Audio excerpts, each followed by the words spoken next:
These bunker busting bombs and how it sort of like burrows into the ground, these 30,000-pound explosive devices. Could you talk more about how that would work in this sort of situation and what it specifically needs to get to in the ground?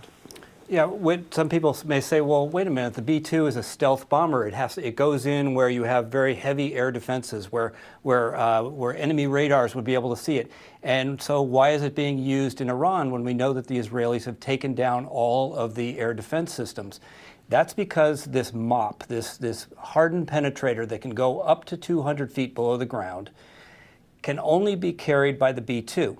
So the B-52 has carried it before, but the weapon system itself is only certified to fly on the B-2. So this is why the B-2s had to go in to use these bunker-busting bombs. So the whole idea is that of the 30,000 pounds, only 5,000 pounds are explosives.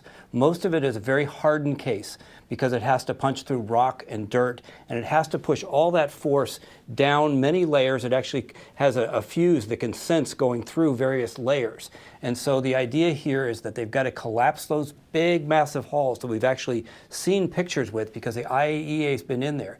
Collapse these halls and collapse dirt on top of these centrifuges that were enriching uranium to a weapons quality capability. So it's a bomb that was developed originally. Most of the impetus was for the North Korean threat, because remember that the North Koreans also have very deeply buried capabilities in their nuclear sites. And so the U.S. said, well, we think that if we need to use this, that North Korea may be the first place we need to use it. We don't want the Kim regime to be able to continue to develop more nuclear weapons. But then they knew that Fordo was there as well. So really the only two places in the world where this weapon is appropriate and where the U.S. or any other country would need to use a hardened penetrator would be in North Korea or Iran.